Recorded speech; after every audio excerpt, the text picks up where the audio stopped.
यूं तो श्रावण माह शुरू होते ही भगवान शिव की पूजा अर्चना के साथ धार्मिक अनुष्ठान शुरू हो जाते हैं, लेकिन श्रावण माह के सोमवार में शिव की पूजा का विशेष महत्व होता है। देश प्रदेश के साथ जिले भर में श्रावण माह के पहले सोमवार की धूम है। सुबह से ही देश शिव मंदिरों में भक्तों की भीड़ भगवान शिव को जलाभिषेक करने के लिए उमड़ रही है। पन्ना जिले में ऐसे कई मंदिर हैं जो विश्व विख्यात हैं। इनमें सैकड़ों वर्ष पुराना सिद्धनाथ तप भूमि यानी अगस्त मुनि आश्रम भी शामिल है। बताया जाता है कि गुनौर तहसील अंतर्गत विंध्याचल पहाड़ियों पर विद्वान शिवलिंग का प्रकाश रूप स्वयं शंकर जी छोड़ गए थे। इसकी स्थापना अगस्त मुनि और उनके शिष्यों ने की थी, जिसके बाद शिवलिंग के चारों ओर पत्थरों की नक्काशी से विशाल मंदिर बन गया, जो चंदेल कालीन बताया जाता है। यहीं पर भगवान राम अगस्त मुनि से मिले थे।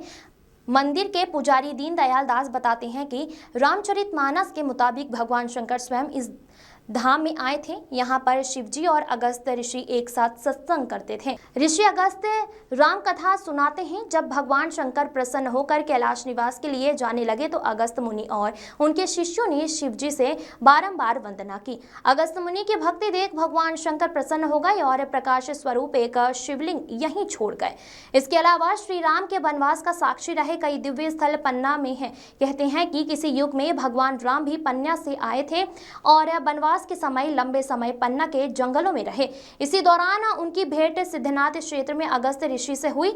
यह स्थल पन्ना जिला मुख्यालय से 60 किलोमीटर दूर सलेहा क्षेत्र में है। सुबह से ही भक्तों की भीड़ दर्शन करने के लिए पहुंच रही है। साथ ही मंदिर परिसर में विभिन्न प्रकार के धार्मिक अनुष्ठान, रुद्राभिषेक इत्यादि किए जा रहे हैं। इसके अलावा दूर दराज से कांवड़ियों की टोली भी यहां पहुंचकर भगवान भोलेनाथ सिद्धेश्वर का जलाभिषेक कर रहे हैं।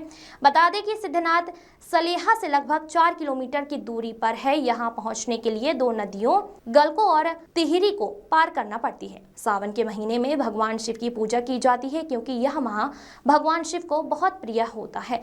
इस महीने में माता पार्वती ने भगवान शिव को पति के रूप में पाने के लिए कठोर तपस्या की थी, जिसके बाद उनका विवाह भगवान शिव से हुआ था।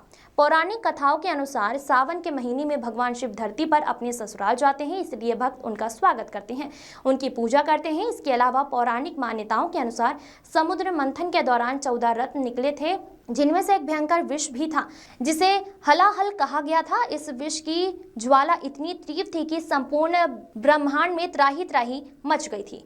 तब सभी देवता और असुर भगवान शिव के पास पहुंचे और कष्ट से निकालने की प्रार्थना की। तभी भगवान शिव ने उस हलाहल का पान किया, जिसके बाद उनका कंठ नीला हो पड़ गया और वह नीलकंठ के नाम से विख्यात हुए।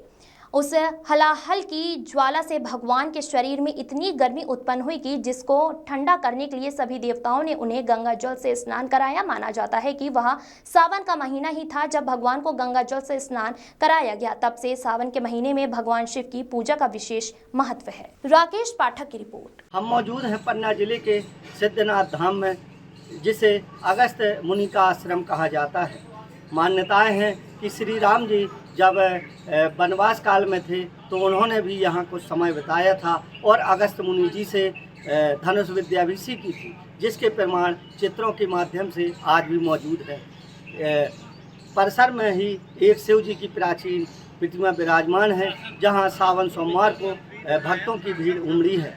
भक्तों की ऐसी मान्यता है कि सावन सोमवार में भगवान के दर्शन करने से उनकी सभी मनोकामनाएं पूर्ण होती हैं और विघ्न बाधाएं दूर होती हैं, जिसको लेकर यहाँ दूर दूर से भक्तगण पहुँचते हैं।